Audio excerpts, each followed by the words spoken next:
Your Excellencies, distinguished guests, ladies and gentlemen, a very, very warm welcome. My name is Tanya Steele. I'm the Chief Executive of WWF here in the UK, and I'm delighted to be hosting this event, Nature and Land Use in the Delivery of the Paris Goals. We're here to learn, to discuss and be inspired about how working with nature will help us mitigate and adapt to climate change, and how this can help us raise ambition to really challenge our nationally determined contributions, our long-term strategies and our adaptation plans, and implement them both effectively and fairly.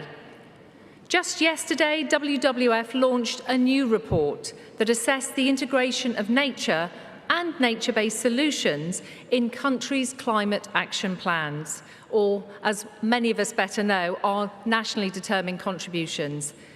The report finds that a very positive trend, that 92% submitted by the 12th of October 2021 included nature-based solutions. This, as I said, highlights a positive trend, certainly compared to previous submissions, up overall by some 10%. Our analysis also encouragingly reveals a large 88% increase in NDCs explicitly referring to Indigenous peoples and local communities. Land use matters hugely. With around 25% of global greenhouse gases associated with it, action on nature and land has the potential to contribute 10 gigatons of carbon worth of emissions savings each year to 2030, transforming the way we manage our land and our oceans. And indeed, it is essential to limiting global temperature rises to 1.5 degrees. Our land and our oceans also support the livelihoods of millions of people and are central to the challenge of climate change adaptation. Earlier this year, leading climate and biodiversity scientists came together to publish the joint IPBES and IPCC report. It concluded that the mutual reinforcing of climate change and biodiversity loss means that satisfactorily resolving either issue requires consideration for both. And it has also been said that limiting global warming to ensure a habitable climate and protecting biodiversity are mutually supporting goals, and their achievement is essential for sustainability and equitably providing benefits to people. Put simply, tackling climate change and nature crises are two sides of the same coin. We will not solve either unless we address both. And nor, of course, will we tackle these nature crises effectively unless we do so fairly. And action must involve and benefit Indigenous peoples and local communities. Today you will hear from ministers from several countries, and you will also hear from Indigenous leaders, from funders, from scientists, on how they are working to address this urgent challenge and what we need to do to go further and indeed do better. So I would like to now invite Lord Goldsmith, Minister for the Pacific and the Environment for the United Kingdom, and Levi Romero, leader from the Bribri Indigenous peoples, coordinator of the Mesoamerican Alliance of Peoples and Forests, representing the Global Alliance of Territorial Communities, to go to the lecterns and to provide their opening remarks. Lord Goldsmith, thank you. Thank you so much, and it's wonderful to be here. This session is absolutely central to everything, really, that we're trying to achieve here at COP26. As Tanya has just said, we know it's not possible to stay within 1.5 degrees or achieve a credible net zero without massively increasing our support and protection of nature. If we lose the Amazon, or allow the Congo Basin to degrade, or see rapid deforestation in any of the great biomes around the world, it becomes impossible for us to meet net zero. Indeed, it becomes impossible for us to meet any one of the Sustainable Development Goals to which we are all signed up. And we also know the flip side is that nature-based solutions like mangroves, forests, and so on could provide at least a third, probably more, of the most effective and cost-effective solutions to climate change, as well as helping us deal with a whole range of other issues, from pollution to, as we know now, pandemics. But despite that incredible contribution, despite the critical importance of nature, nature-based solutions receive, at the moment, roughly 3% of total global climate finance. And one of our key objectives here as presidents of COP was to change that. We've put nature at the heart of COP26, put it at the heart of our response to climate change domestically and at the heart of our calls on other countries and the private sector. We had the intention, the goal of moving nature-based solutions, nature, forests, from the margins, in fact, from the margins of the margins of the margins in previous COPs to the heart. And on that basis, I would say that we have been successful. On the second day of COP, we were able to announce the commitments that we had secured from around the world. And individually, those commitments are meaningful. Unprecedented sums of finance, around $20 billion. A commitment from now, it's moved up again actually, just as I was walking into the conference, it's now 134 countries representing more than 90% of the world's forests, signing up to a pledge to halt and reverse forest loss by 2030. A big focus on indigenous peoples and local communities. A major financial commitment on the recognition that indigenous peoples' lands hold around 80% of forest biodiversity in this world, and that's not a coincidence. It's because for generations, often in the face of appalling threat, indigenous peoples have looked after their lands. And we recognize that one of the most effective and, again, cost-effective ways to protect land is by backing those people who've looked after it so well for so long. But in addition to the financial package, we have taken a systemic approach. We were able to secure a public commitment from the world's biggest commodity buyers, including COFCO, China's biggest buyer, that they would align their buying practices, not just with 1.5 degrees, but with our overarching aims on deforestation. And the power in the signal that that sends to producer countries is hard to exaggerate. We had a commitment from financial institutions presiding over roughly almost $9 trillion worth of assets, committing to reconciling their portfolios with nature. And we had a commitment from the big multilateral development banks, including the World Bank, that they too would reconcile their portfolios not just with Paris, but with nature as well. And combined, that represents a significant shift in the market in the right direction. And each and every one of those commitments reinforces the other, which I hope and believe makes it very unlikely that we'll see a stepping back from that commitment that was announced on the second day. Now, I don't pretend we've closed the gap between where we are and where we need to be, but that gap has been significantly narrowed. And as presidents of COP for the next year and beyond, it is our job, as we see it, as the UK government, and it's your job as well, from civil society and other governments, to ensure that each and every one of those promises is honoured absolutely in full. And I just want to end by heaping praise and thanks on everyone who was involved in securing those landmark commitments. This is a turning point. It must be a turning point, and we absolutely know it can be a turning point. It's a huge pleasure now to hand back to Tanya, who's going to introduce Levi, who I'm looking forward to hearing from.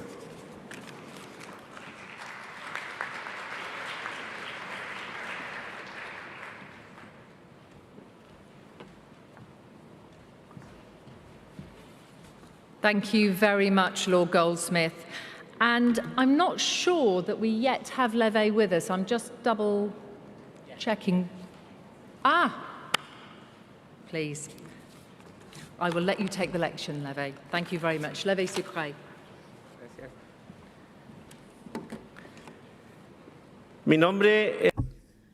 My name is Levi Sucre. I am indigenous from Costa Rica. As you take your headphones, because I'm going to speak in Spanish. I'm coming from Latin America, where indigenous people and local communities preserve thousands of hectares of forests, but also we are part of the alliance, global alliance of communities, territories, and indigenous people in South America, through COICA, the organization COICA in Brazil, by APIB organization, Indonesia, by the organization AMAM, and in Africa with REPALEC. We have created a global alliances in which we have 958 million of tropical forests. And these forests are crucial to maintain the balance of our planet, and they are under the custody of indigenous people and local communities around the world. The NDCs of our countries will be impossible to achieve if you don't take into account the participation of indigenous people. For us, it's an honor to hear the voices of Lord Goldsmith that just talked before me, because he's recognizing the role that indigenous people have, who, based in our ancestral knowledge, we have been for thousands of years coexisting with forests, and this knowledge is an essential tool today, not only for the living of our people, but for humanity.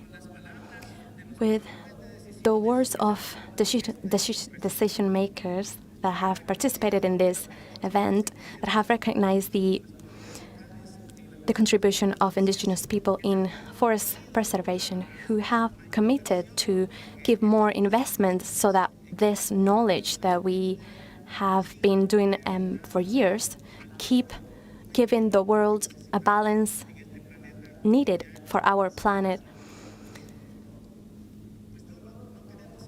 We don't only want that commitment voices, but also the decision makers, the governments and politicians who are in these sessions take that voice and take those commitments into reality to defend the rights of our people, the right to land, the right to be asked to be part of the solution, the climate solution, and moreover, the right to live, that we are not persecuted, criminalized for defending our forests, and that we are recognized. And our contribution is recognized, which we are very honored to expose to us. Thank you very much.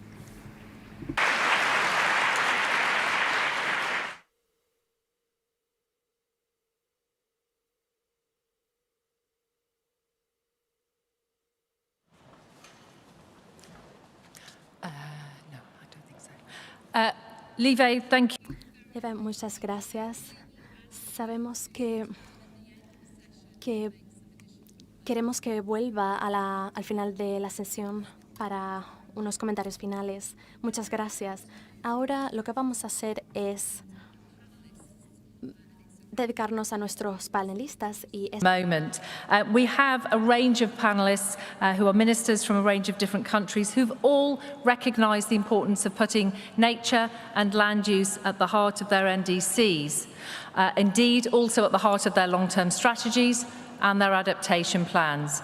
We're going to hear from each in turn, and then we will hopefully find some time to discuss some of the policies and the approaches involved in doing this, and importantly, the challenges and how they can be overcome. But perhaps if I just briefly introduce each minister in turn, and then we'll ask each to speak from their seat and to make a few comments. First of all, in a moment, we're going to hear from His Excellency Professor Fakadu Bayen Aleka, who is the Environment, Forest and Climate Change Commissioner for Ethiopia. We will hear from Minister Flavien Joubert, Minister for Agriculture, Climate Change and Energy from the Seychelles.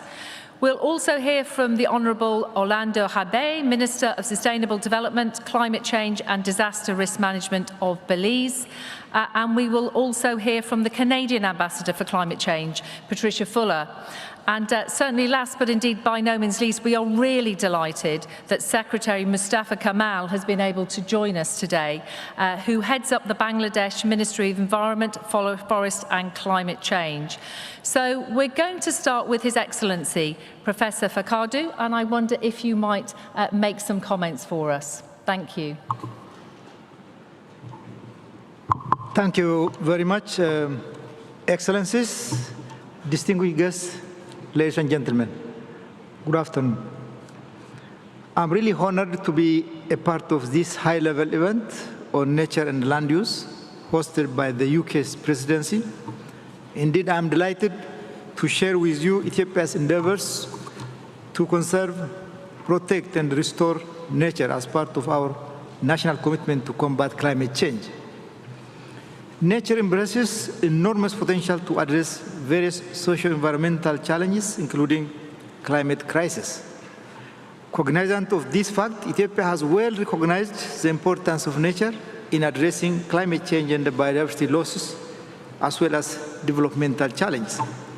At the policy level, the Climate Resilient Green Economy Strategy, which was launched in 2011, has stated unequivocally that the restoration and rehabilitation of degraded lands, as well as the conservation of existing forests, are critical to its goal of building a green and resilient economy by 2030.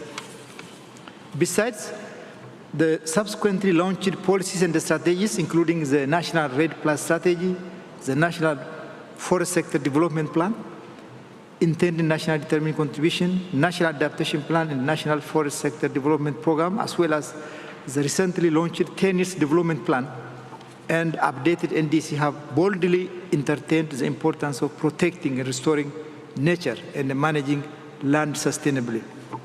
More specifically, several interventions that encompass both climate change mitigation and adaptation have been undertaken through large-scale tree planting campaigns and watershed rehabilitation and conservation, area closure, and biological soil conservation to enhance the natural regeneration of indigenous vegetation and expansion of tree farms as catch crops around farms and homesteads. Ethiopia has also committed to contributing to the African Forest Landscape Restoration Initiative, AFRI 100, the Bonn Challenge, and the New York Declaration on Forests by restoring 15 million hectares of degraded and deforested land. Ethiopia launched the Green Legacy Initiative in 2019 as part of its national commitment to restore degraded land and preserve its biodiversity, with the ambition of planting 20 billion seedlings by 2022. Accordingly, more than 15 billion seedlings have been planted in the last 3 years, with an astonishing survival rate.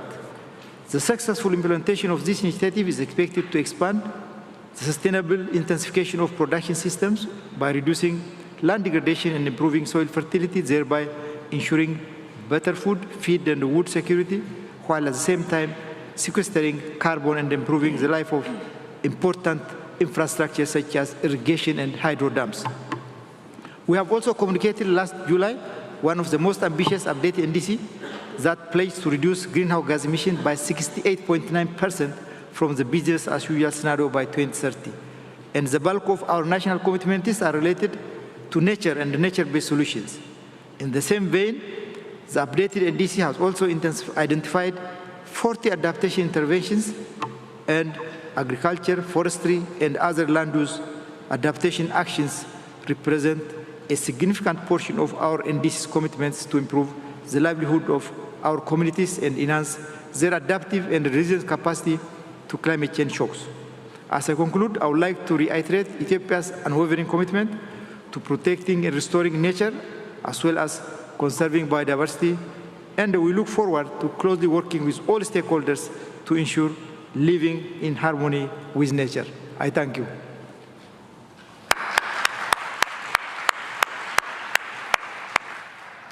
Professor Fakadu, thank you very, very much. I wonder if we might now turn to Minister Flavien Joubert for your comments, sir. Thank you. Good afternoon, all. Thank you for inviting me here today, distinguished guests, ladies and gentlemen. I'm very happy to be part of this panel. on nature and land use. From the perspective of Seychelles, when we look at this topic, we consider that we should equally consider the ocean and the land itself, given that we are in particular a large oceanic state and not just an island state. So just to go through some of the issues, Seychelles has in fact protected 47% of its land territory, despite having a very small land territory. And these are mainly mountain forests. Impressive as that sounds, and it is, all our 115 islands together total a mere 456 square kilometers, which is less than 3 times the size of the city of Glasgow. On the other hand, our ocean space is 1.34 million square kilometers, and that's about 3,000 times the size of our land territory, and 17 times bigger than Scotland. We have, and I think we've all heard the announcement made by Seychelles during this conference and even before that, we have protected 30% of our ocean space ahead of time, and that's an area bigger than Japan or Germany and 5 times the size of Scotland. So the potential contribution of our ocean ecosystems can make the Seychelles fight against climate change dwarfs any nature or ecosystem-based climate action that we take on land. Our ocean ecosystem are also crucial for our economy, social well-being, culture, and identity as an ocean and island people. The 2 main drivers of the Seychelles economy, for example, in terms of foreign exchange earnings, jobs and livelihoods, are marine-based tourism and also fisheries, employing directly 17% and 2% of the workforce, but indirectly much more. Therefore, our natural capital, which is based far more on the sea than on the land, is the most significant contributor to our national wealth. And then, of course, there is the Seychelles Blue Economy Initiative, which recognizes that healthy, sustainable, and productive marine and coastal ecosystems are central to resilience, sustainable development, and our people's well-being. Put another way, the future success of Seychelles depends on the health, sustainability, and resilience of our ocean ecosystems. I can also, Madam Chair, go into briefly into some of the statistics around what we are getting out of our ocean space. Recent studies have shown, for example, that out of the tourists that visit Seychelles, 32,000 visitors to Seychelles, their presence in the country can be attributed directly to the presence of coral reef. And reef tourism itself is about 17% of tourism in Seychelles. Reef-associated spending is 6.5% of GDP, and that makes Seychelles rank 3rd in the world behind Maldives and Palau in terms of importance of reef-associated spending when it comes to tourism. Coral reef in the country generates an additional spending of $73 million per year. And on average, for every square kilometer of reef in Seychelles, we get $38,400 US, which is quite significant. I will not go into all the statistics, but this has been raised in a recent study on the economic benefits of the marine space that we have, and also the benefits of preserving what we have.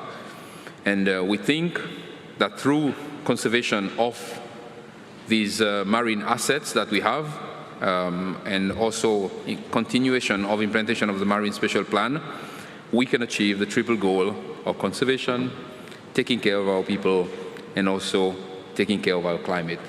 So I'll stop here. Thank you very much.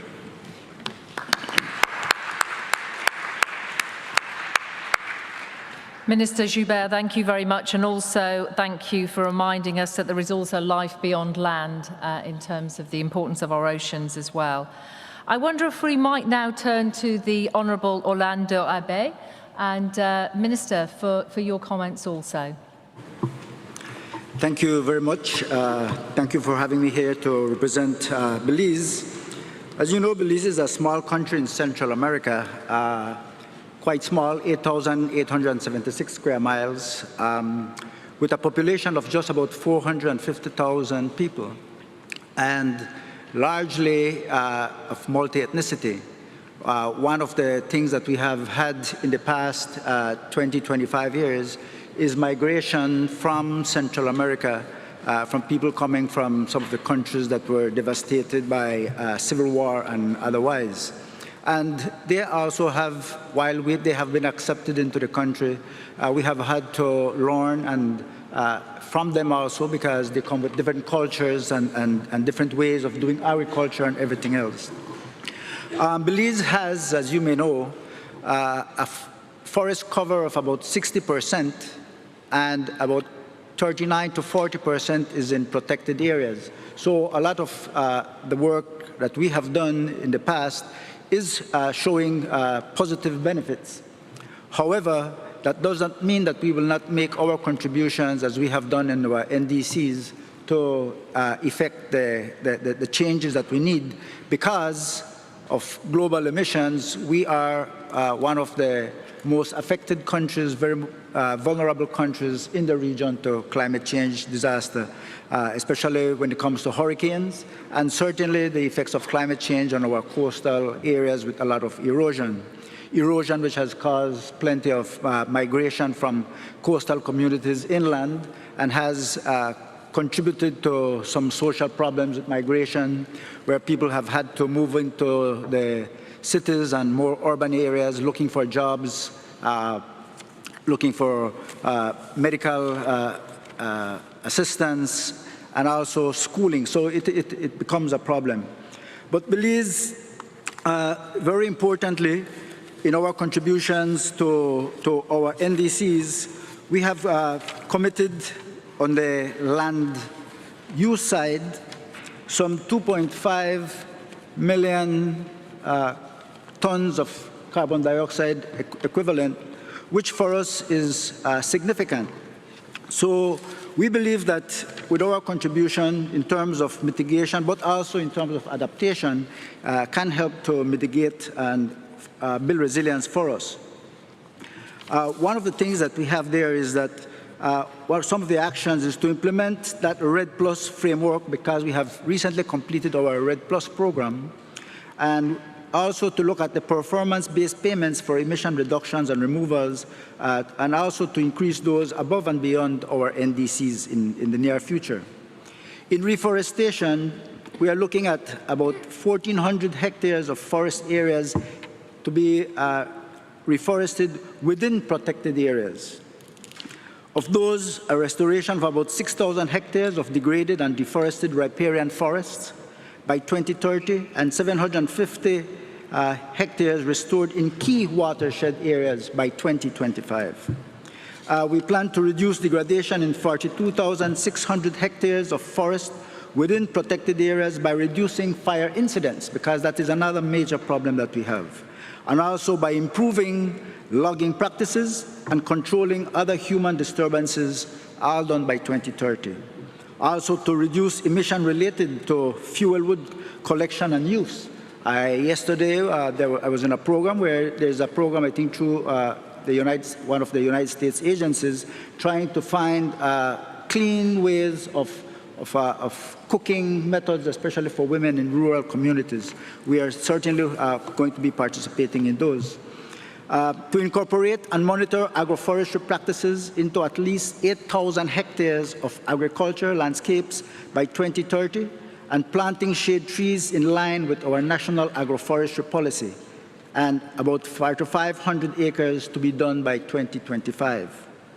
We will promote and monitor stewardship of 10,000 hectares of local community and indigenous peoples' lands as sustainably managed landscape to serve as net carbon sinks. Alongside Article 6 of the Paris Agreement, also to explore the new financing mechanisms and options to support the forest protection and restoration, because it will need financing to do some of this work. Some of the commitments that we also have currently is we are participating in the Bund Challenge. We recently committed to restoration of 130,000 hectares. And also yesterday we did a commitment with the World Resource Institute to work along with them in some of this restoration project. We have a project going on our second phase, the Selva Maya project, which is also sponsored partly by the German government. And we are participating as one of the 5 great forests of Mesoamerica.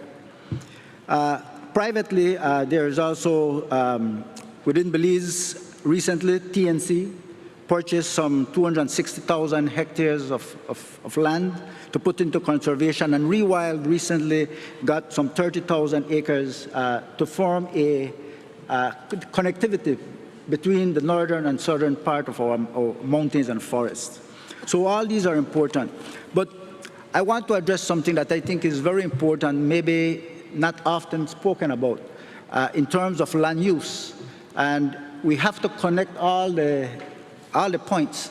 And sometimes we forget the area of trade, because trade, international trade, will have certain standards that you have to live by. And we are an exporter of bananas. Some 20 to 25% sometimes of our bananas are not exported because they do not fit that quality standard in terms of size. And so we hear about fair trade, and you go to the supermarkets and you see the bananas that mark fair trade. But fair trade is basically looking at an ethical standpoint from the worker's standpoint.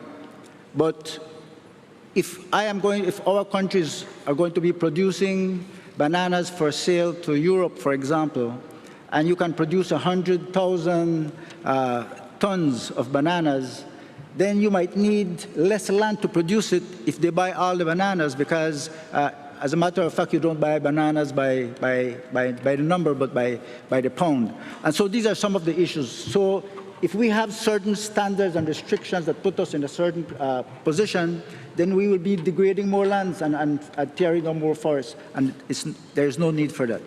So with that, I'd like to end my contribution for today. Thank you. Thank you very much.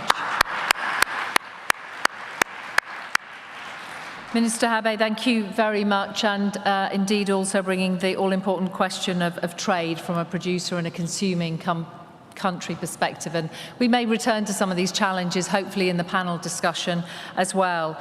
I wonder if I now might turn to the Canadian Ambassador for Climate Change, Patricia Fuller, to see if you might share some comments. Thank you. Thank you, esteemed panelists and ministers, distinguished delegates. It's an honor to be here with you today. Good afternoon, bon après-midi. For many Canadians, nature is close to our hearts. And in these long months of the pandemic, the importance of nature to our well-being has become even more evident to many of us. And so this underscores why we must do more to protect nature.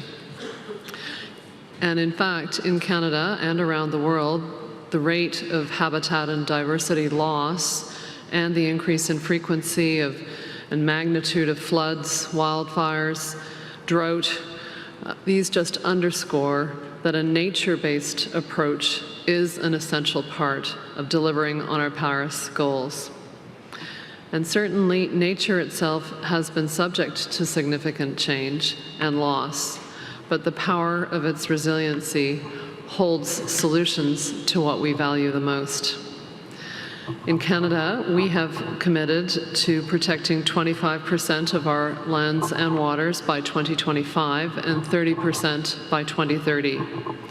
And a year ago, we announced a historic investment of $4 billion to create a natural climate solutions fund. And our goal with that is to achieve an annual reduction of GHG emissions in the order of 13 to 17 megatons by 2050. Equally importantly, these actions will restore habitat for species at risk, reduce the risk of wildland fire, and conserve freshwater resources. We will plant 2 billion trees over the next 10 years, increasing Canada's forest cover by 1.2 million hectares. We will also increase the conservation of wetlands, grasslands, as well as peatlands, and work with farmers to implement innovative, climate-smart farming practices. Our scientists will advise on the right measures, including making sure we plant the right trees in the right place in a changing climate.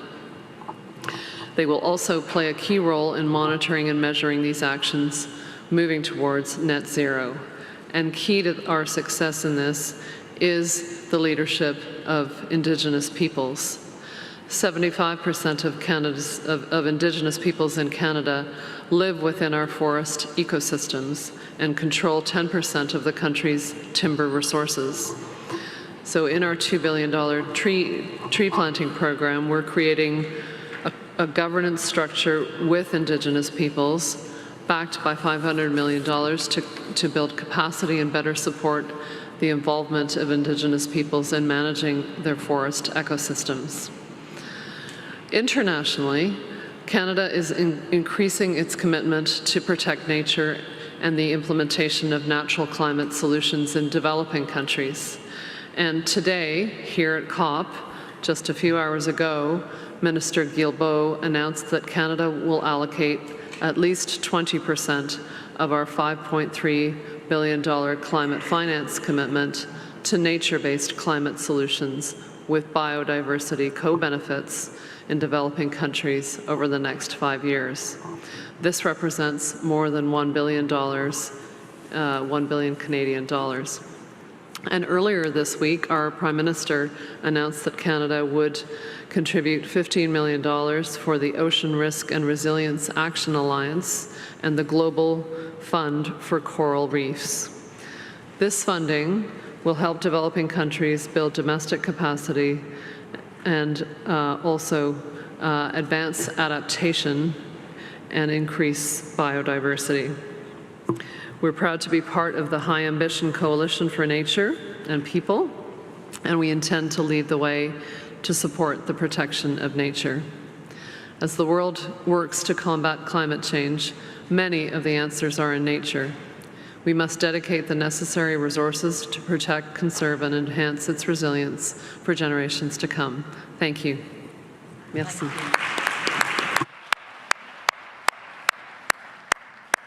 Patricia, thank you very much, and also for sharing today's commitment as well. I think that will be warmly welcomed. I wonder if we may now turn to Secretary Mustafa Kamal, and sir, for your comments, please. Honourable Chair, Excellency, panelists, ministers, delegates, Excellencies, ladies and gentlemen. Thank you, Excellency. It's my pleasure to join you in this important event on nature, forest and land use in the context of negative impacts of climate change. A country like Bangladesh, having huge population, 160 million, in a small land, has been experiencing huge challenges in terms of meeting and growing needs of the population against the backdrop of climate catastrophe. Being one of the most climate vulnerable countries, Bangladesh has been putting sincere efforts to integrate climate change into a national policy. Legal and institutional frameworks placing a stronger emphasis on conservation of environment, restoration of forest and biodiversity, reduction of land degradation, and above all, increasing the resilience of the people and the economy against climate change. We are emphasizing policies and legislations related to environment, forestry, and biodiversity, and land degradation. In our 8th five-year plan from 2021 to 2025, we have enhanced our NDC recently, and it is ambitious with unconditional reduction of emission 6.53% by 2030 and conditional 15.12%. In our enhanced NDC, Bangladesh changed the strategy action plan, RED Plus strategy. We are working to achieve the target that is set in terms of increasing the tree cover existing 22.37 to 24%. Implement the coastal afforestation for 150,000 hectare land and 3,037 hectares in hill and plain lands to protect the Sundarban, the largest mangrove in the world. 53% of this Sundarban has been declared as wildlife sanctuary. At the same time, we have prepared land degradation neutrality target through which we have identified the source of causes of land degradation and mapped out how to address them with a time-bound action. Now we are focusing on implementing this target. Bangladesh is now at the final stage of developing the National Adaptation Plan. In our National Adaptation Plan, we have included agriculture, livelihood, food security, water, urban areas, drought and coastal zones as cross-cutting sectors, health and gender issue also. We are hopeful that this comprehensive plan will give us a good pathway towards promoting and implementing nature-based climate action at national and local level. Thank you very much. Thank you very much. Secretary Mustafa, thank you very, very much. Now, I know we've probably only got 5 minutes left until we close this panel, but to say that we have had a tour de force of comments, of insights, of challenges, I think would be an understatement. But I wanted to ask each panelist to make a comment, perhaps just for 1 minute each, if I may. We've heard throughout this entire COP meeting that climate and biodiversity are so interconnected. They are two sides of the same coin. In the months ahead, we will be going into the CBD COP15. If you were to make a comment in terms of one lesson that you might wish to take from this climate meeting into COP15, or indeed one challenge, what might it be? And I wonder if I might start with His Excellency, Professor Fakadu, if there's just one comment or lesson you might wish to make, sir. Thank you very much. I think there are lots of lessons I can take to the biodiversity COP, but one important lesson is engagement with stakeholders. Continuous engagement gives an opportunity for continued learning.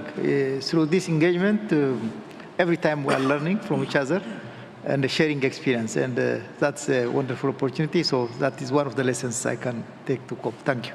Thank you. Thank you, Professor Fakadu. I wonder if I might turn to Minister Jubier. Thank you. Well, my comment would be, despite the fact that we have different conventions and we are addressing them at different times, those conventions should work together. We should address in the same way, for example, like Seychelles have done, we should address the biodiversity targets together with our climate targets and achieve them together. And it's much easier, it's much simpler to deal with, and you can achieve a lot more results, a lot more benefits by doing it in that manner. So my challenge is to bundle climate, people, biodiversity together and work to achieve one goal that addresses all of those concerns. Thank you. Minister Jubier, thank you very, very much. I wonder if we might turn to Minister Abe. Thank you. I think one of the lessons that I have to take back, especially for CBD 15, is that we have had years and years of doing our own conservation, and it has worked for us. Really didn't have to depend on anyone because it was a policy that was put down by the father of our nation. And so I think we have to continue doing the same. If the finances come eventually, then so be it. But another thing is that we have learned the hard way that a handshake and commitments based solely on trust do not always materialize. Thank you. Thank you, Minister. Thank you. I wonder if we might turn to Ambassador Fuller. I'd like to agree with the comments of my co-panelists and just add that I think we've seen here in Glasgow in the presentations in the pavilions many fantastic examples of Indigenous leadership in the implementation of nature-based solutions and the protection of nature. So I think we need to broaden that message, underline that nature-based solutions can and must advance the rights of Indigenous peoples and seek to amplify their voices in these conversations. Thank you. Thank you, Ambassador Fuller. And I wonder if I might give the final word to Secretary Kamal.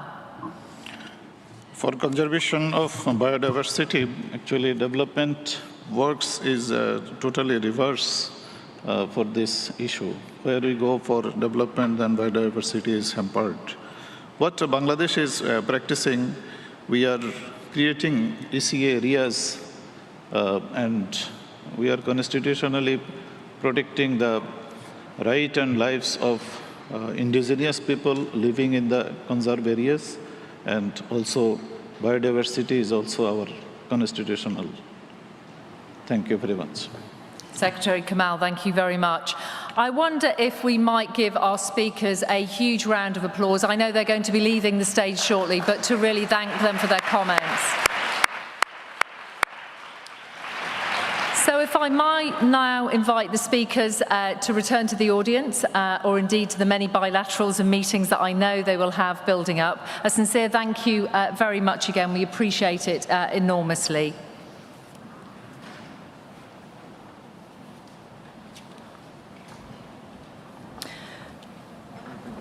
Thank you, thank you. Thank you.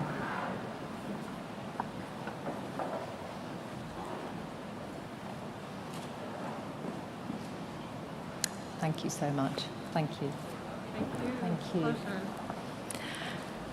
So we're now going to invite on stage two speakers who are going to present some of the really exciting cutting-edge tools and technologies available for decision makers seeking to address the challenges of climate change, biodiversity loss and sustainable development. And they're working to manage land sustainably. It's my great pleasure to introduce two speakers. First of all, Dr. Valerie Kapos, Head of the Climate Change and Biodiversity Programme at the UN Environment Programme World Conservation Monitoring Centre, and also Professor Alberto Arribas, Head of Sustainability Science for Europe and for Microsoft. I know Valerie is going to join us at the lectern first and kick the presentation off, and then I know we'll be accompanied by Dr. Arribas. Valerie, thank you. Please do join us. Thank you.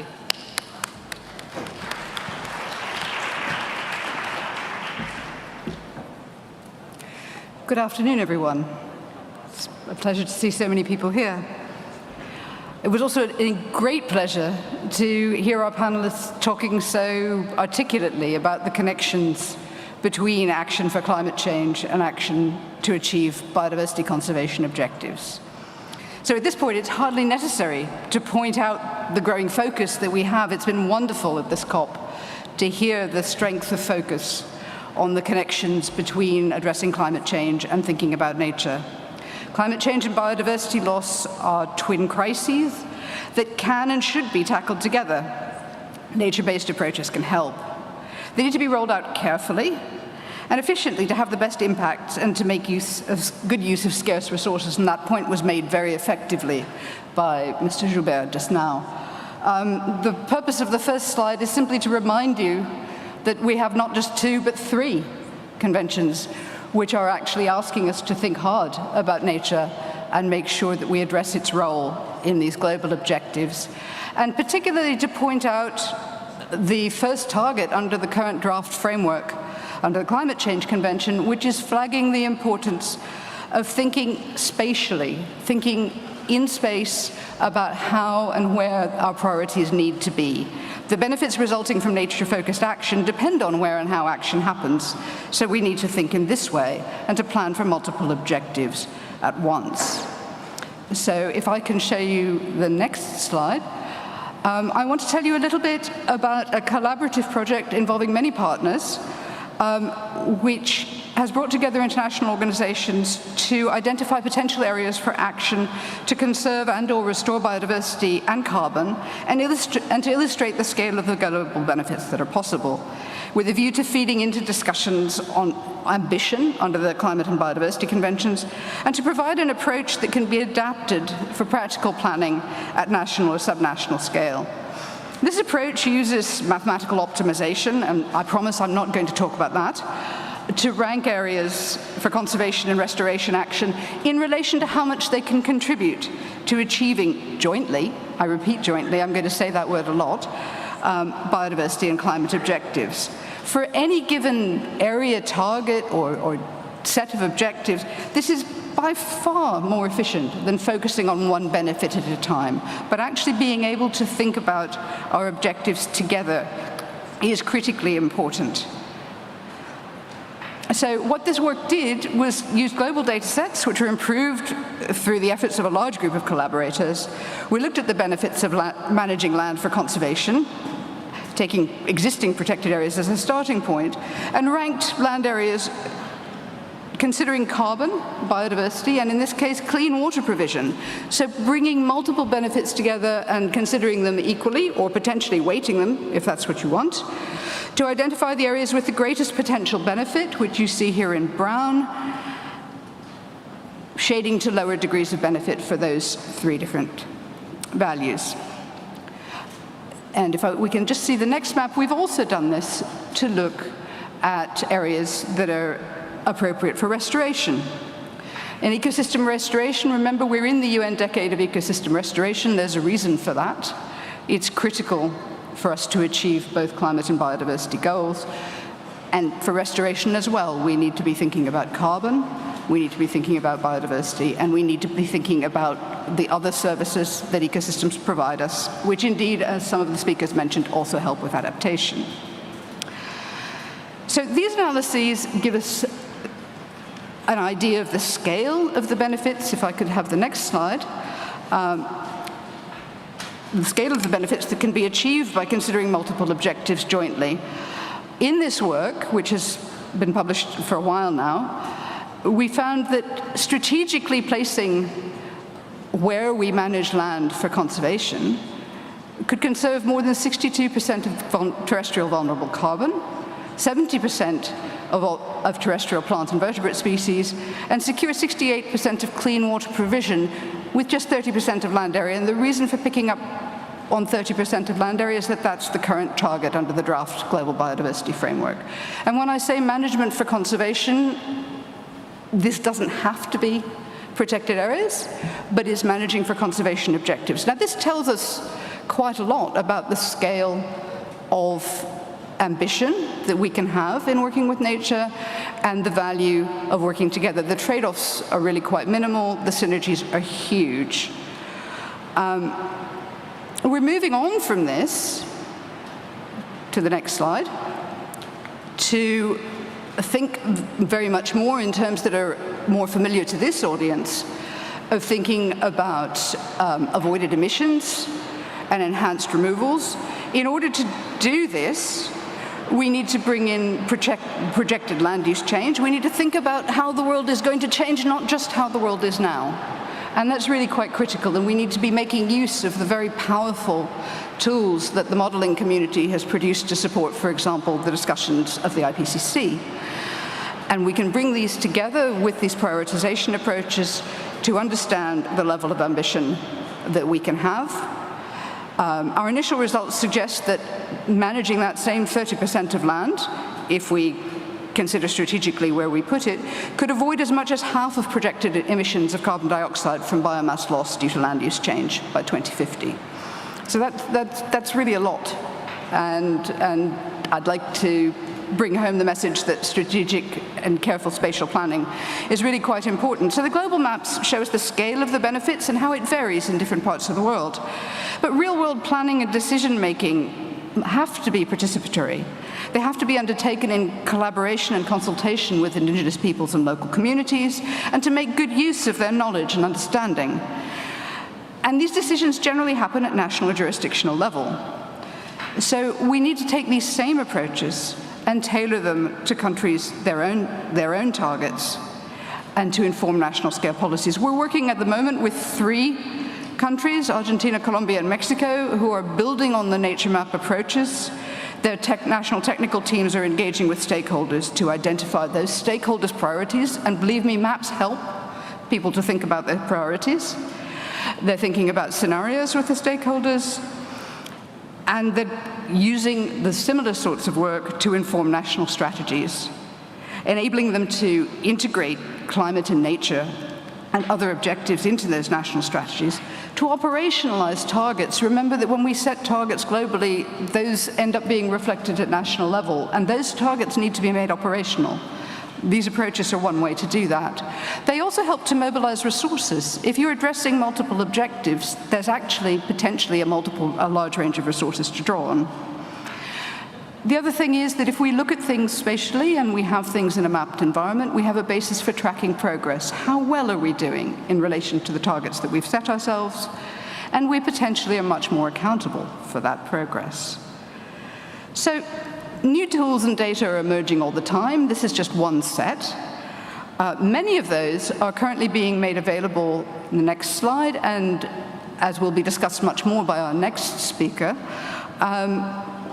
many of these are being made available through the UN Biodiversity Labs, which makes available both data and, for example, the results of the analyses that I've been talking about, but also makes national workspaces available to enable countries to start to experiment with the data that are available globally, to make use of national data, and to explore where they want additional technical support.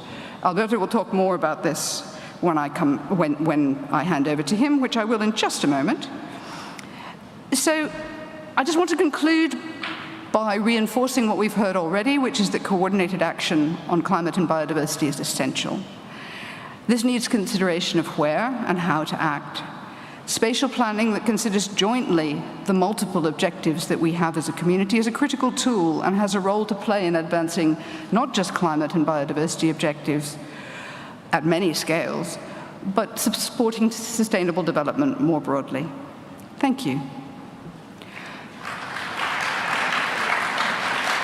And I think now I'm going to hand over directly to my colleague Alberto from Microsoft Planetary Computing.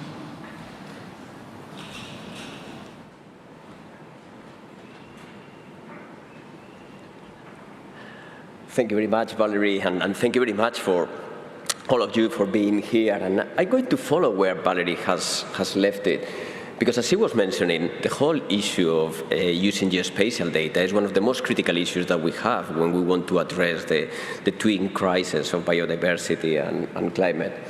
And today I'm going to be talking about the Microsoft Planetary Computer.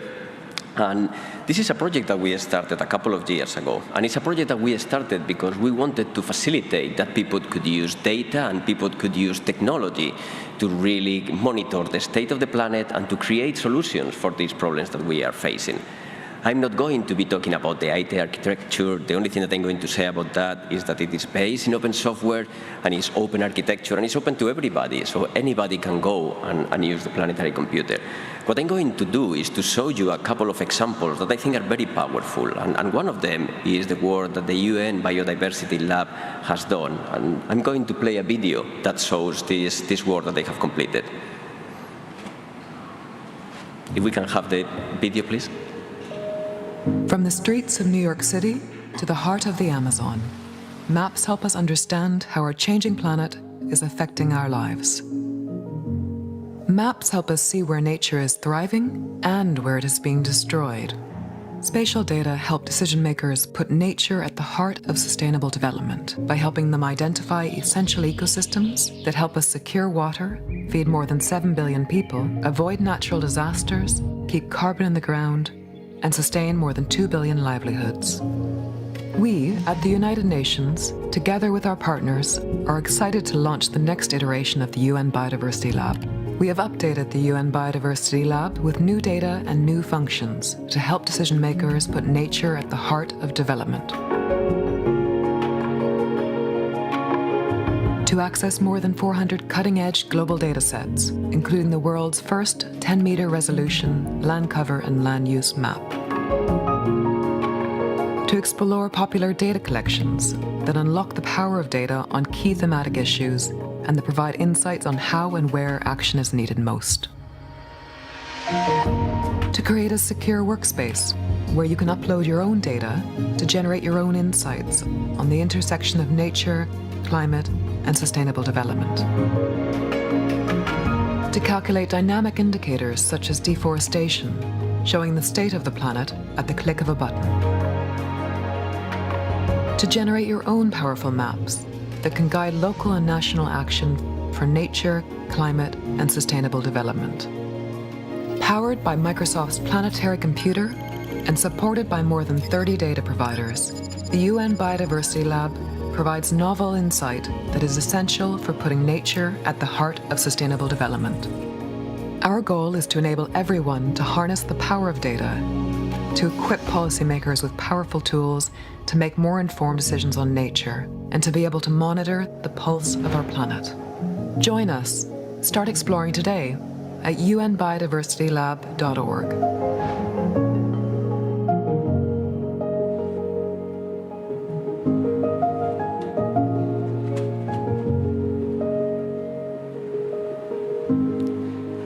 So I think you will agree that this is a fantastic piece of work that the UN Biodiversity Lab has done. But I wanted to tell you a little bit more about one of the data sets that is mentioned in this video, which is the 10-meter land cover data set.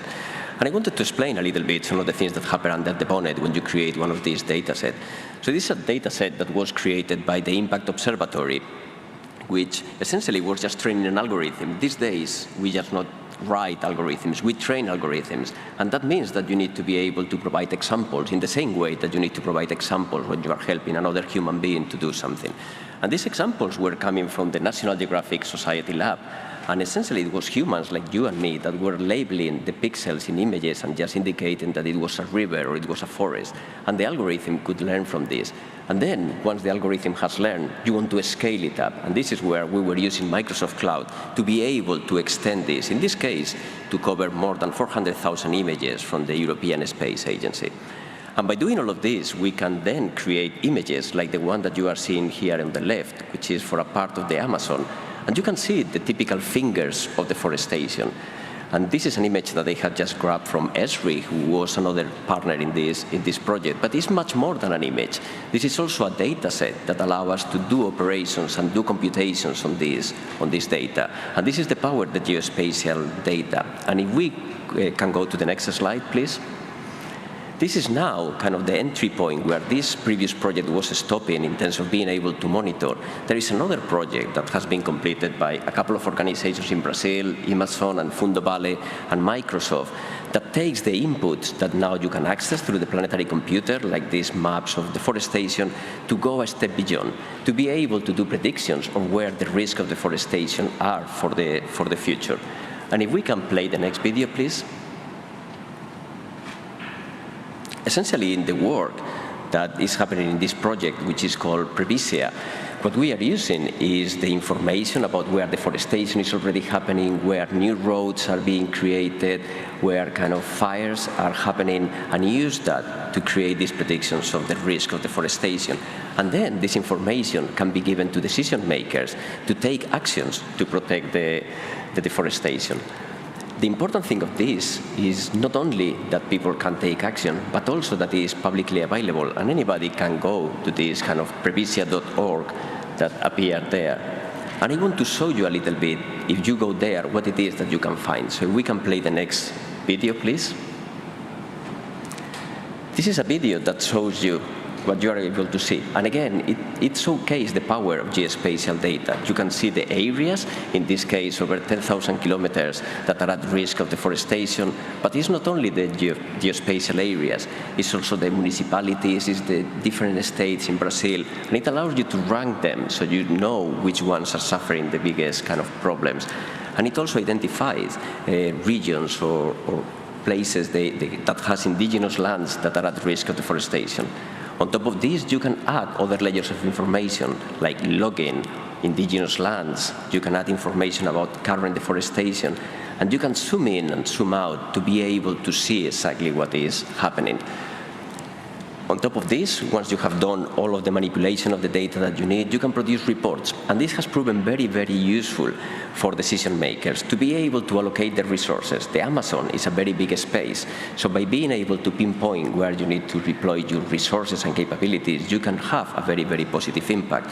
And it's not only the impact of reducing deforestation, it's also the impact of thinking, for example, how you can change the forestry practices so you can create nature-based solutions to capture carbon.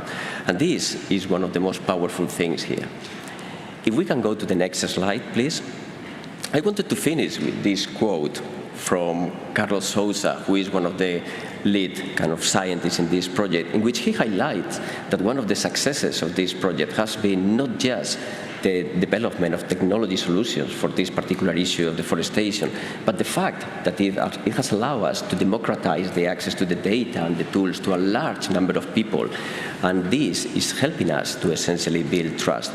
And to me, these are very important reasons to be optimistic. These projects are a really great example of how technology can help us to solve this kind of a joint crisis of the climate and the biodiversity. And I'm really, really pleased to see these examples taking place.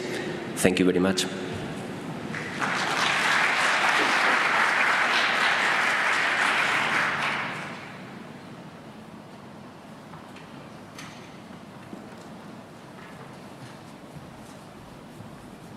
Dr. Kapos and Professor Arabas. That was an incredible presentation. I think it has given many of us hope in terms of the insight and the tools and technologies that we might attempt to now use in terms of managing both the crisis, but indeed the opportunities ahead for our planet. So a sincere thank you. I'm really excited about the next part of this event. We know that Indigenous people and local communities are often the very best stewards of nature, and I'm delighted in a few moments we will hear from two Indigenous leaders from two regions, which really are absolutely vital in tackling our global climate, but also in stewarding our biodiversity for future generations to come. We will then, as part of that, also have our last panel discussion on the question of how we can support, empower and facilitate Indigenous people and local communities as partners in tackling the climate and nature crises. So I'm really very pleased to be able to welcome here to the stage Joseph Itonga Makuno. He is the chairman of the board of REPALEF, which is a national network of Indigenous peoples organisations in the Democratic Republic of Congo. I'm also very pleased to welcome Mina Setra, Indigenous leader of the Dayak Pompang from West Kalimantan, Indonesia. She is the Deputy Secretary General of the Indigenous Peoples Alliance of the Archipelago, also representing the Global Alliance of Territorial Communities. And I'm also very pleased to welcome Mahin Herrera Lopez, Vice Minister of the Environment, Biodiversity, Climate Change and Forest Management and Development from Bolivia. And indeed, last but by no means least, I am very pleased to welcome Carlos Manuel Rodriguez, Chairperson and CEO of the Global Environment Facility. Before I ask each of our speakers to speak, I wonder if we might give our panellists just a very warm welcome, please.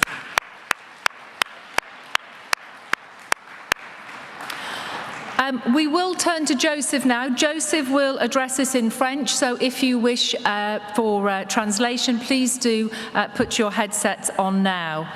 Joseph, I wonder if I may now invite you to deliver your message to us. And Joseph, after you've spoken, I will invite Mina to do so also. But Joseph.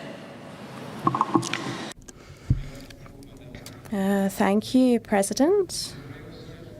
I just wanted to add that I represent the Congo in the sub-regions, which is a member of the Global Territorial Alliance.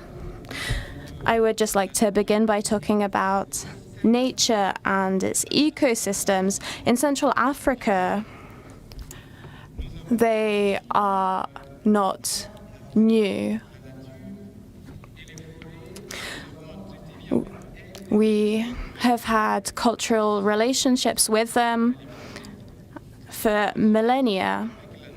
Our close relationship with nature and forests and natural resources explains our solidarity with them and why we want to conserve nature. More than 155 million hectares of my country, Congo, of the forests have indigenous peoples in them, and they are areas of high biodiversity value.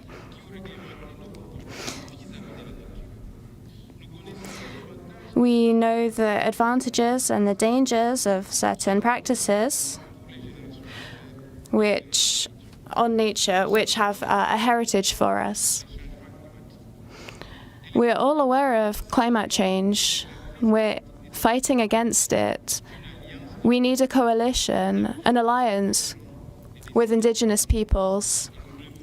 We're in the front line and we need to find solutions. There are several solutions. The solutions are there. There are obvious solutions. We can take hold of them. Maybe we've forgotten. We have our national determined contributions, and they take the indigenous people's work into account. That's an example. The indigenous people have a solution for sustainable development for us all. We're the guardians of this heritage. The Amazonian forest, Congo, Indonesia are victims. And the world seems to have forgotten that our way of life, our culture, our identity are linked to the land.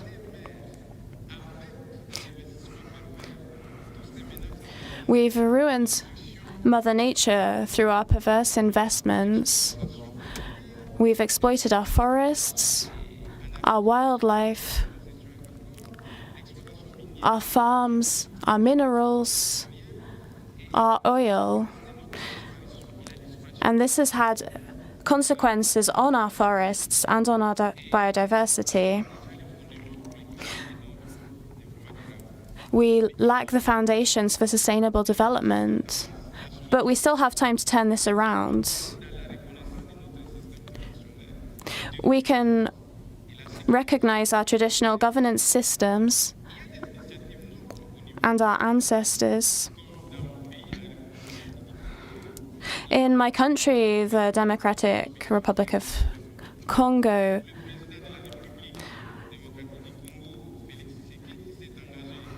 the president is committed to helping the indigenous peoples, and we are ready to propose strategies to undertake our commitments. These positive developments work together so that our promises can be met and we can contribute to saving our forests, for the climate, for biodiversity, and for sustainable development. Thank you.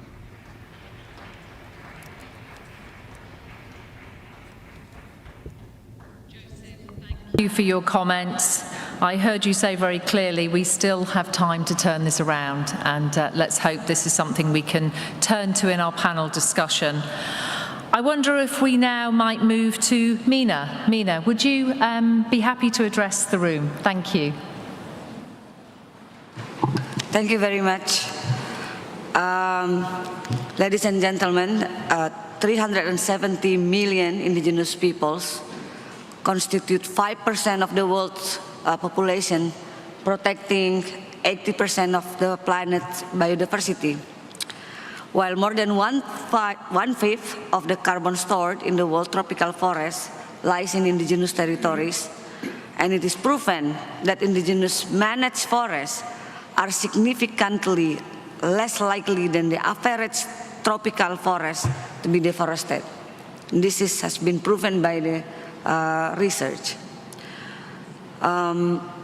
Customary forests that are legally recognized and protected tend to store more carbon and experience lower rates of deforestation than forests owned or managed under other regime types, including protected areas.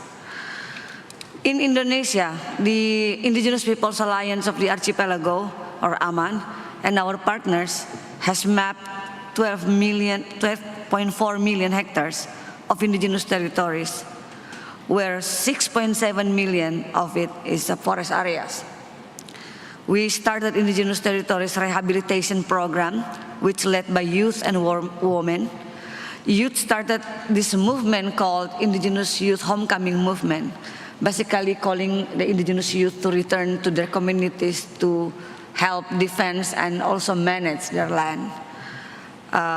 82 indigenous schools has been established by indigenous youth, 40 organic farming, 857 community data, and we also ensure our food sovereignty with 118 local indigenous enterprises that includes agriculture, plantations, livestock, fisheries. And we have 188 potential renewable energy resources in indigenous peoples' territories. We work with local governments in ensuring local regulation on indigenous peoples' rights. Right now, we have 148 local regulation has adopted from our collaboration with local governments. Ladies and gentlemen, there is more like this in our alliance with 5 largest indigenous peoples and local communities organizations in an alliance we call Global Alliance of Territorial Communities, or GATC. Hundreds of initiatives, millions hectares of territories, hundreds of thousand metric ton carbon, countless biodiversities that we continue protecting even with our own lives. The new pledge to support our work and our initiative can only work by ensuring our ownership in the process, from building the mechanism to the implementations. It can only work if it's ensure indigenous peoples and local communities direct access to funds. Meanwhile, it is also has to be done in parallel with government's continued obligations to ensure protection of our rights. By protecting our rights, you already invest in ensuring nature can continue to generate because we are defenders of nature. This is what we call nature and community-based solution. Nature provides, we defend, you protect. That way, we understand each other, we speak the same language, and we can work together. Thank you. Hina, thank you.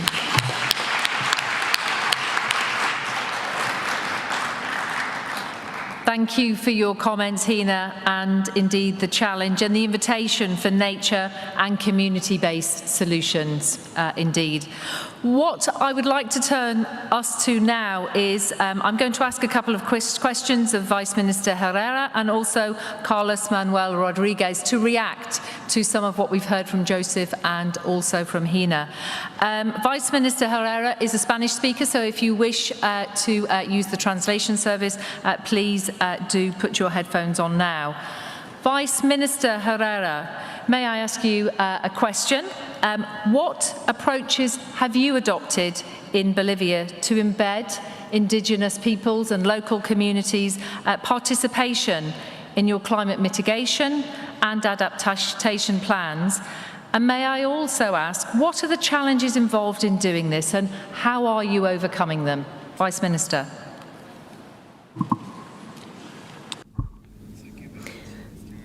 Thank you very much.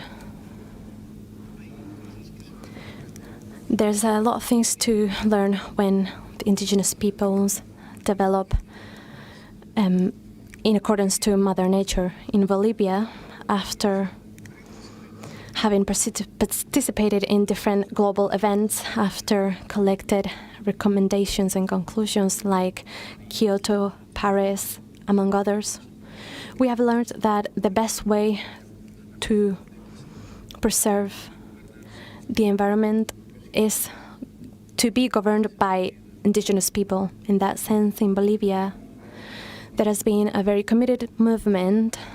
The farmers, the indigenous people, have organized themselves, and we have arrived to the government, to the presidency, and we have our own philosophy of preserving Mother Nature. Our coexistence in harmony with Mother Nature.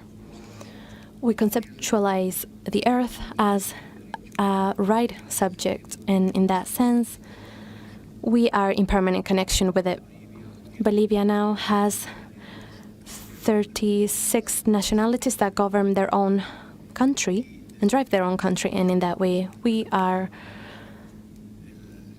cautioning the context of what it takes to take care of Mother Nature, which has to do with the soil, the forests, biodiversity, and avoiding arbitrary manipulations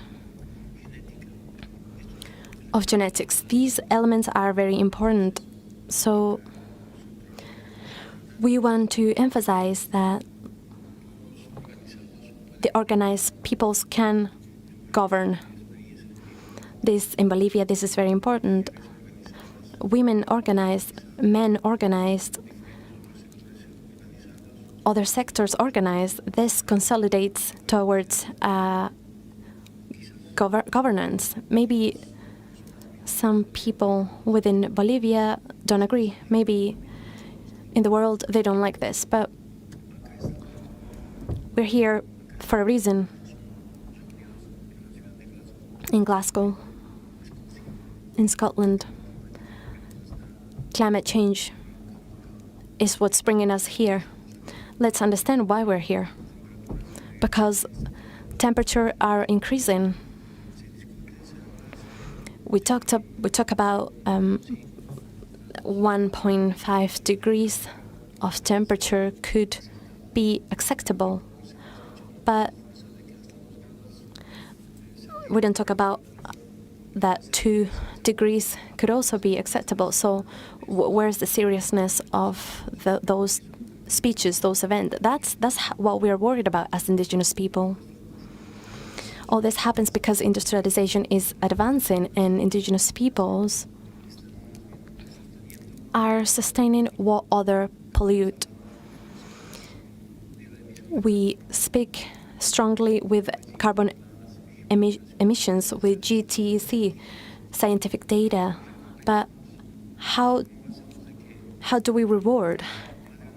How do we make Mother Nature, how do we give her the reward? She's getting sick, pretty much. It's easy to realize. It's as if a person had a fever.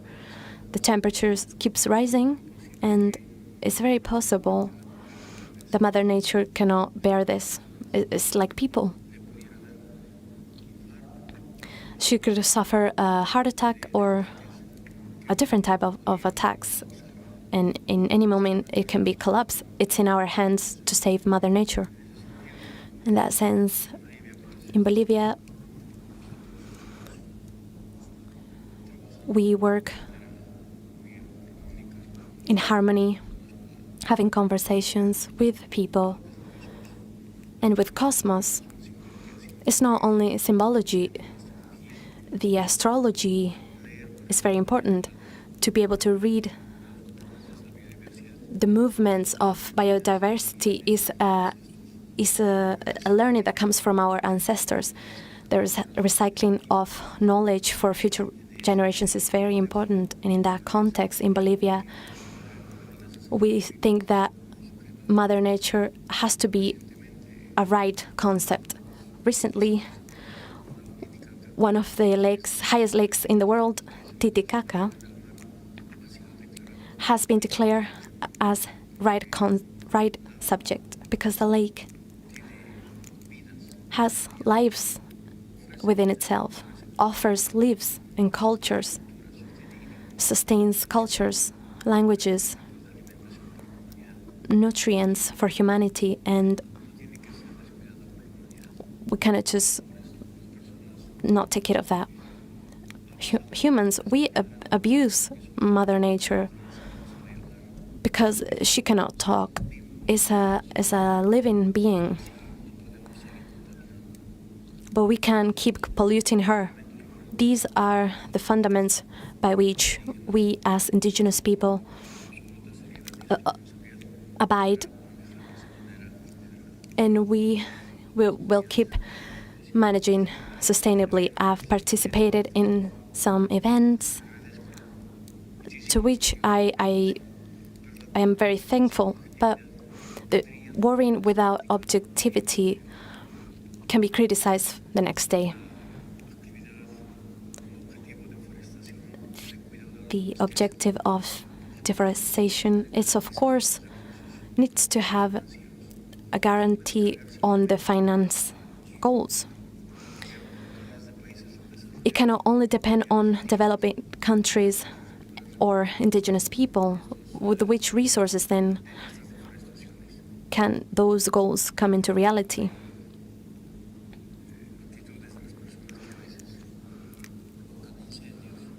Some attitudes, for example, people who cause fires and deterioration of environment, but all this needs to be addressed, and we are here to think about it. Who are the places or the people who can give back to the environment and fix these problems? For example, businesses, governments, and in Bolivia, for example, we have 4 ways of government: central government, subnational governments who plan to take a common action in a coordinated way. That model could be implemented in the world, and we could change with it. I know we have to learn a lot of models from other countries, and that is why I am here as well. And I'm very thankful for all the participation from everyone, from which I am learning a lot. Thanks to these events, we are heard everywhere so that we all mobilize together. In Glasgow, these days, we have had discussions about climate change, but outside there's movements, strong movements, and people are really worried and not happy. What are we doing here?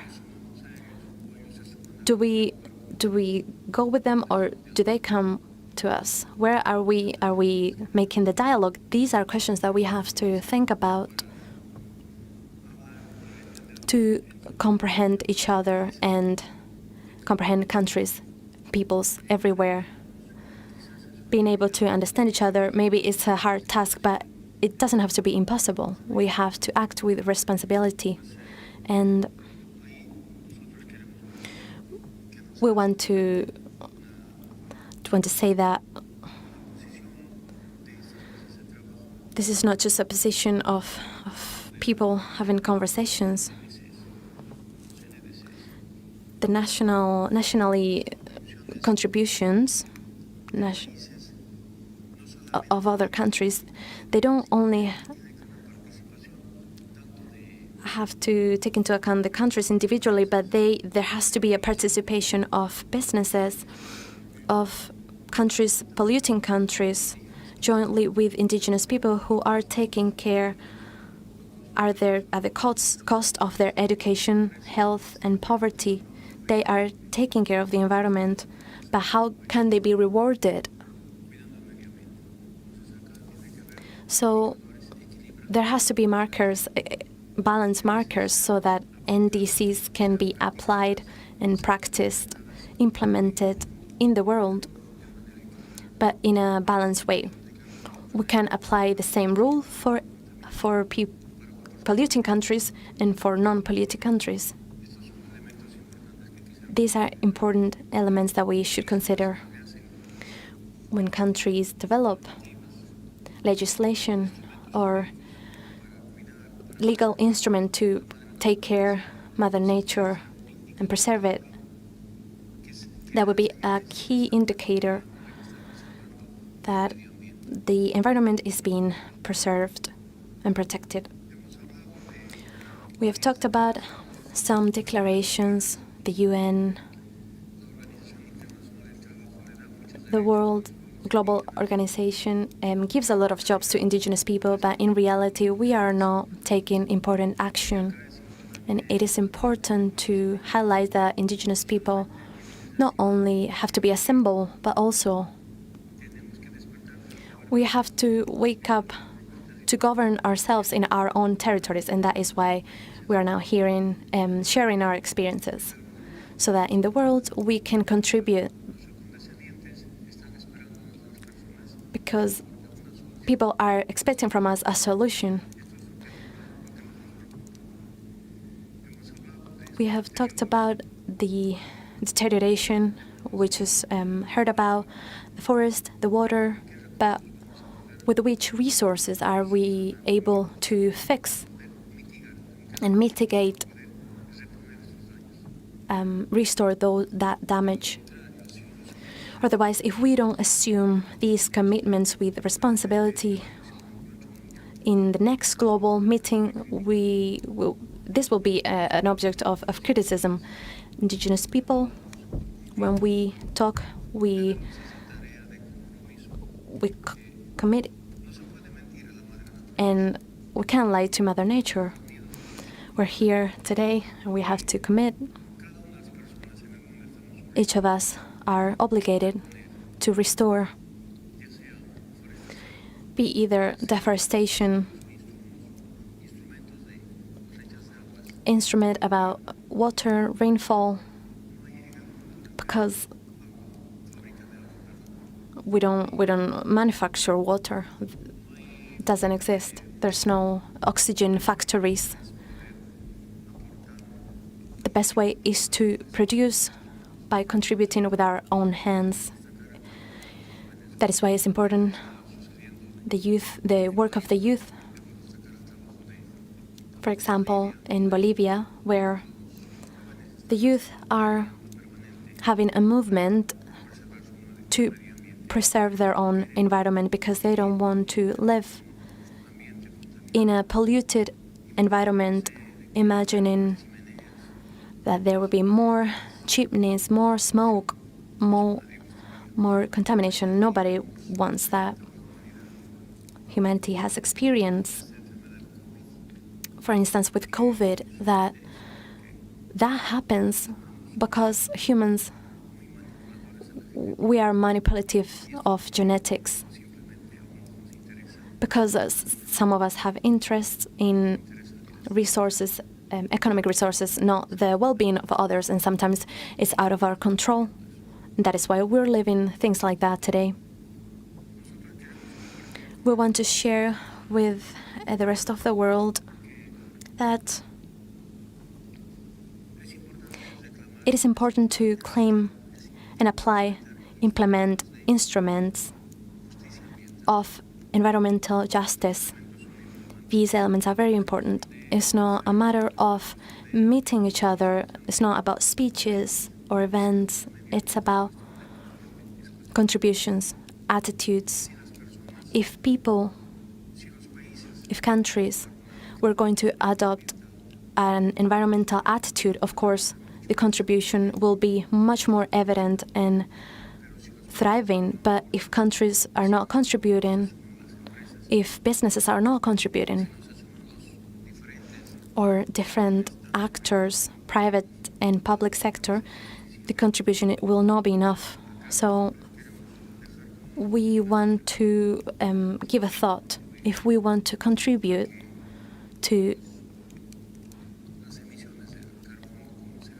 the reduction of emissions, we have to start to reflect and agree globally. We have talked about financing or funding. Funding without the channels, the right channels, there's not going to be any real speculation, and we cannot fall into this. We'd like to raise a question that there has to be channels in the world to this funding to be implemented, and environmental projects, in order for projects to be more effective. 1 more minute.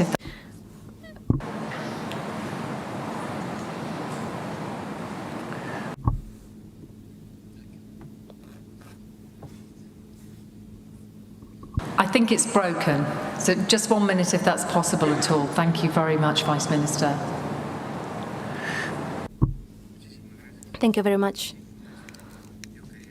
I wanted to give this message as a country, to share our experiences that could be help and a contribution to the rest of the countries, and with which we want to coexist in harmony, because coexistence in harmonies between people and Mother Nature is going to be important always. Thank you very much.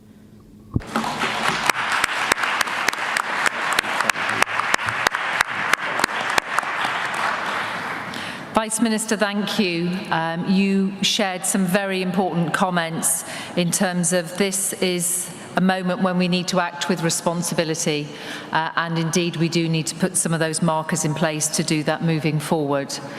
I wonder if we might turn to our final panellist, Carlos Manuel Rodriguez, and I wonder if I might ask you a question in terms of reacting to the incredible panellists and indeed our earlier speaker, Suna. Could you give us your reactions to Levi, to Joseph and to Mina? As chair of a major provider of climate finance, how can such finance, and in fact finance from all sources, be delivered in ways which will support and empower Indigenous peoples and local communities so they can address the threats they are facing? Carlos, thank you. Thank you. Thank you so much. It's a real pleasure to be here.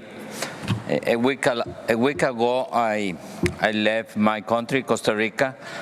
I came to Glasgow to the climate summit, but now I realize it's not a climate summit, it's a climate and biodiversity summit. So I'm extremely delighted to be here, be able in this climate, biodiversity, nature summit. It took us 15 years to get here, so we need to really value what we have done in Glasgow, what we expect to bring out of Glasgow.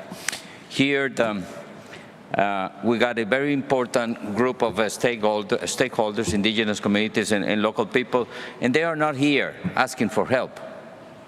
They are here telling us that they will help us resolve the climate and biodiversity crisis. They're not here asking for any help.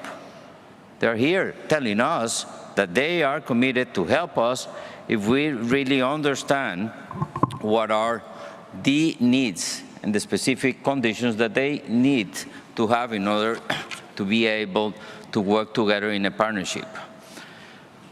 Local communities own 800 million hectares of tropical forests.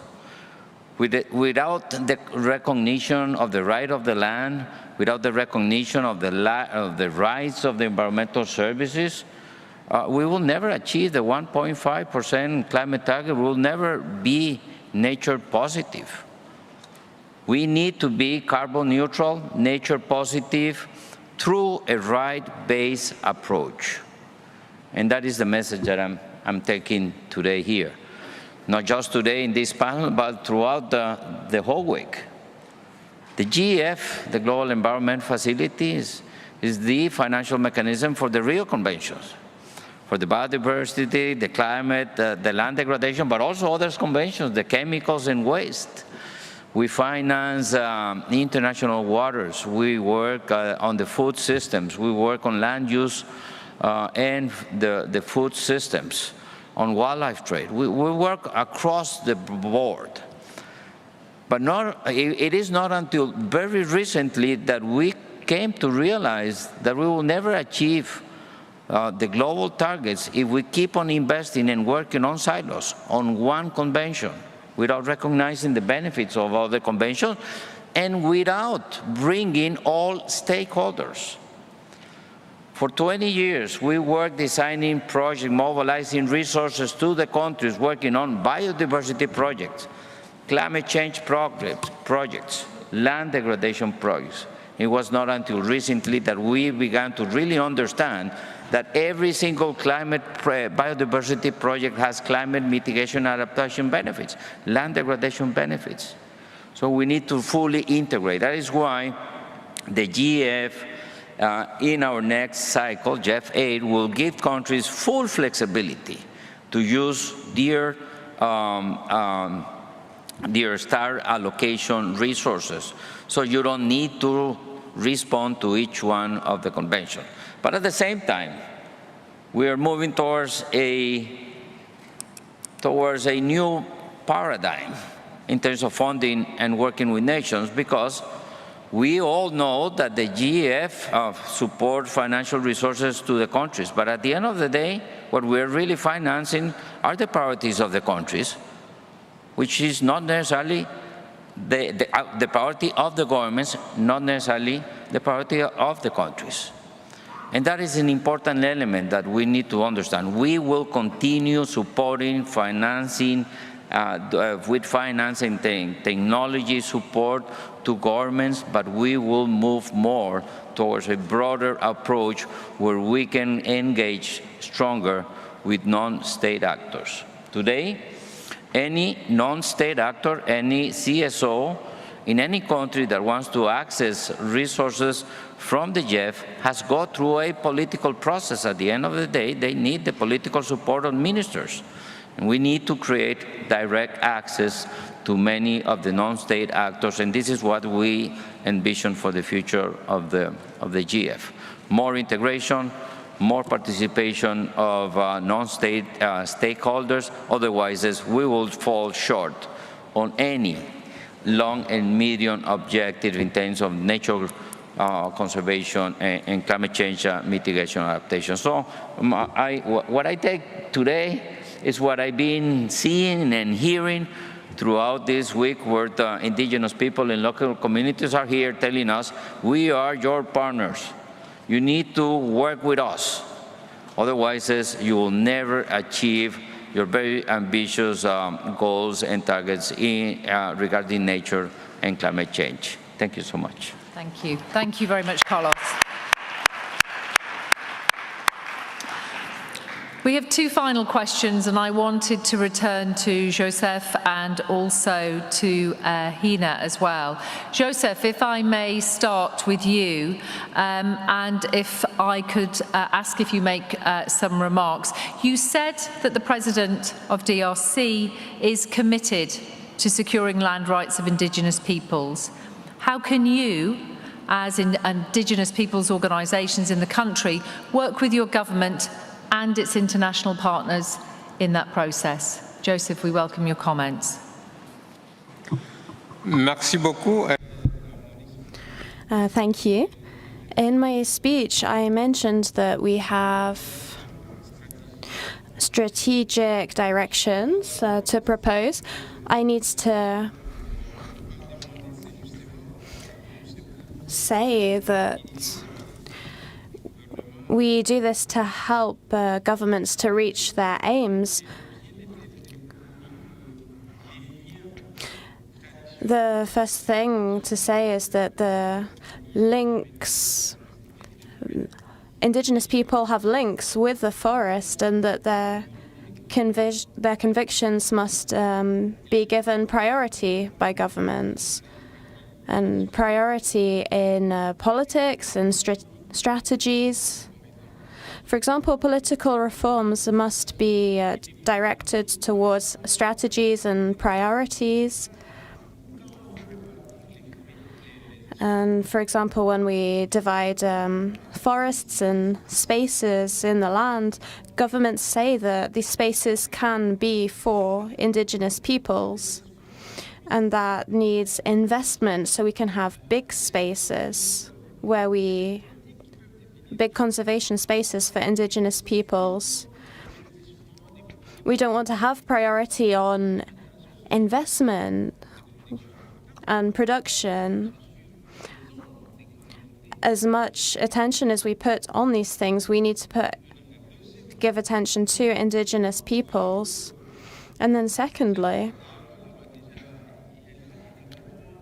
the law must be applied. We need to have support measures. We also need to support securing territories. And that is on a large scale. Not just the spaces that we have now. We need to map our small spaces, but we need to map and have security in large spaces for indigenous peoples.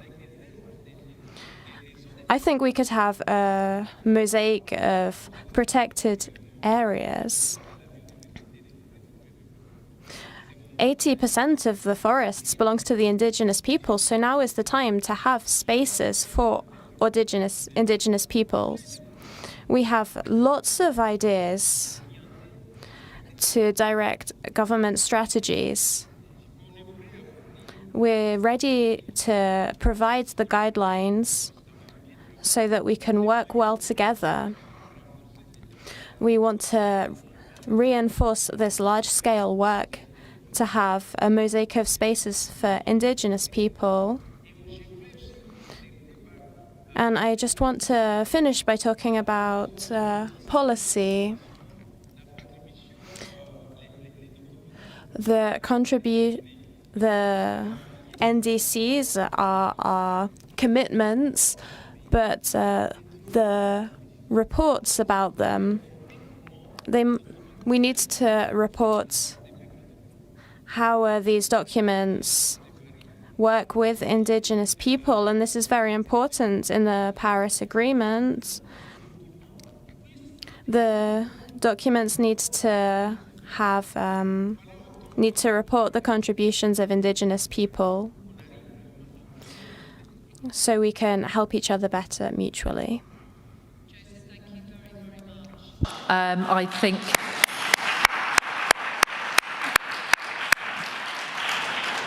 and thank you, just as you close there, highlighting the importance of the documents and the work, indeed highlighting the contribution of indigenous peoples. I wonder if I might now turn to Mina. And Mina, I'm going to give you the last word before we close the session and hand back to Lord Goldsmith and also to Levi as well. And so, Mina, my question, and you referred to this a little bit, was what the term nature-based solutions, what does that mean to indigenous peoples? I think for us, when we talk about nature-based solutions, the first thing comes in mind is, aren't we all part of the nature? That's why we all have to work together to make it work. Because by separating ourselves and nature, we separate the best connection that we can ever have to find solution to the problem. As the Vice Minister said, we are coexist with the nature. And the only way we can solve the problem is by working together. Nature cannot defend themselves, but we can. The community can. We are the closest one with the nature because we live together side by side with nature. And nature-based solution cannot work alone without involvement of community to protect and to defend them. That's why in my speech I'm saying that we have to work together because nature can provide us with what we need to continue this earth. We defend the nature from harm, but you can protect us, the defenders. so we can continue working on our work to defend the nature. So that's how this works, this circle that we think that can work to save our planet. Thank you very, very much, Mina. Thank you. I will close this panel session.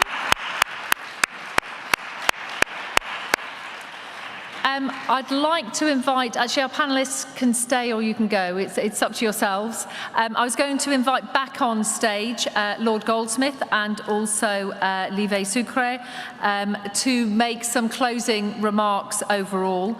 And I think just as we ask them to arrive on stage, just perhaps a couple of small observations. I think we've heard an incredible array of challenges, but we have almost certainly heard a whole range of solutions, not least with Indigenous communities and peoples very much at the heart of this as well. So I'm going to invite Lord Goldsmith, but also Levi, and please, if you would like to hear Levi, please do put on your headphones, and obviously we'll translate as well. Levi Sucre, to you.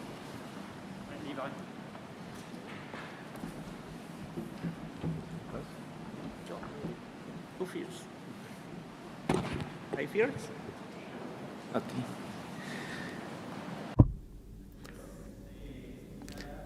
After listening to the inputs given in this panel, my final message I'd like to convey is that at COP, we won't find solutions. At COP, we think, we analyze, we dialogue, and we make agreements. Solutions are out there in forests, in our territories, in our lands. And we urge international governments and all those who are concerned about our planet, please have a dialogue with us in our forests and lands to find the actual solutions over there. We just reach agreements here, and we hope that this COP26 will be more effective, and promises will only be put on paper. Thank you so much.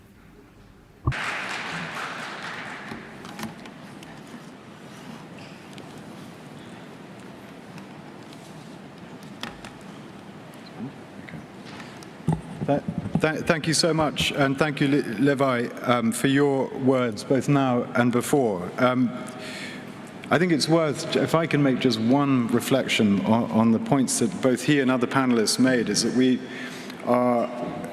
have secured as part of this COP a significant package of support for Indigenous people and local communities. And the principal goal of that will be to enable communities to assert their legal rights to land that is already by rights theirs, but where that is not respected. And I think it's important that we don't see this transfer of support, this financial support, as a gift, or Indigenous peoples as beneficiaries of aid. It's much more than that. Those Indigenous communities are providing for the entire world a service that is more important than any other imaginable service. And it's on that basis that I hope we'll be able to deploy those funds and also to boost them. So I thank him for his words and for words of others on the panel as well. And it has been a wonderful panel, and expertly chaired by Tanya, to whom I send my immense thanks, but not just for chairing this panel, but for her endless leadership. And she herself and her team have delivered some wonderful moments over the last few days as a result of very, very hard work, getting big businesses, supermarkets on board with this nature-positive train that we're all currently excitedly on.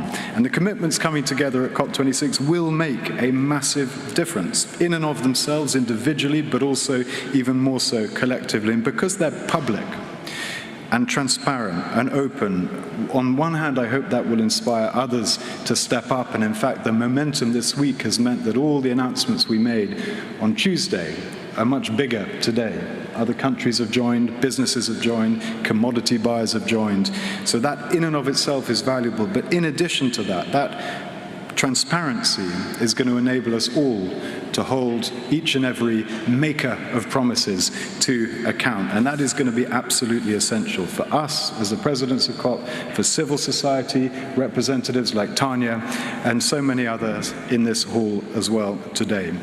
In the UK, we are putting nature at the heart of our response to climate change, and I'm absolutely delighted to be able to announce now that the UK is investing £40 million of climate finance to establish a new global centre of biodiversity and climate, which will draw together expertise from right across the UK and around the world and help us rapidly scale up those solutions which we know work best.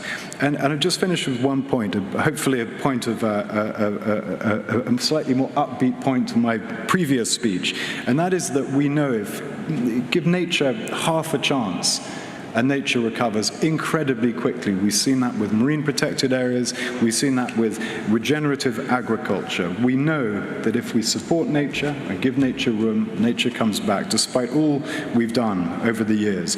And secondly, we know that everything that needs to be done, almost without exception, is already being done by someone, some community, somewhere. It's just not happening at scale, and it's not happening everywhere. And that's the bit that needs to change. We've got every tool we need to make that transition, to go nature positive. The only bit that has been lacking is political will. And I sincerely hope that this COP26 is a turning point in relation to that political will as well. And with your help, I have no doubt that we can ramp things up dramatically over the coming weeks, months, and years, and hold each and every country, corporation to the promise that has been made. And I thank you so much, and I thank the panel for their inspiring words.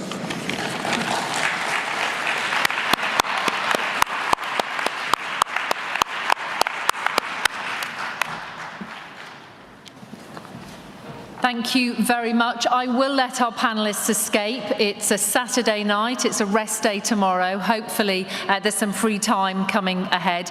And again, just to echo Levi and Lord Goldsmith, thanking all our speakers today, but also you, the audience.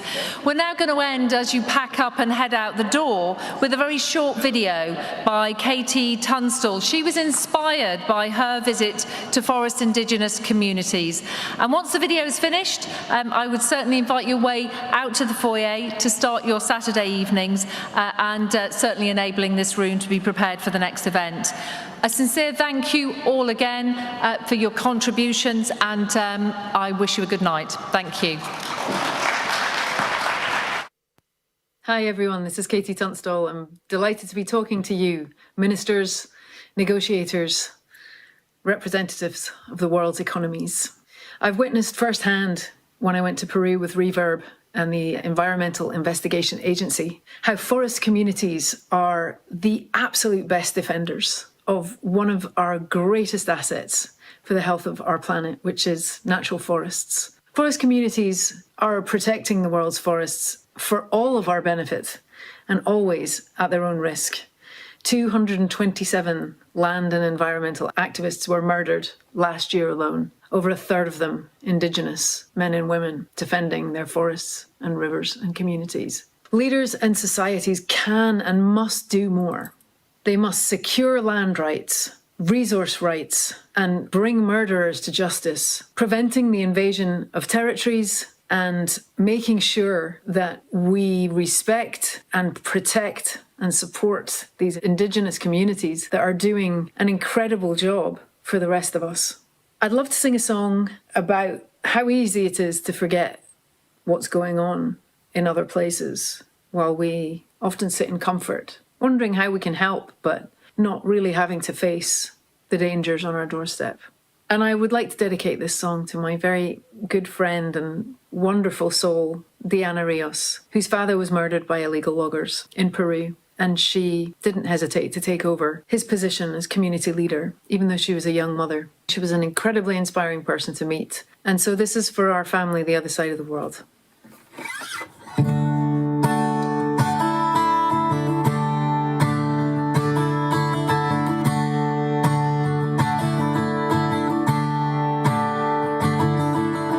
Over the sea and far away, She's waiting like an iceberg, waiting to change, but she's cold inside. She wants to be like the water.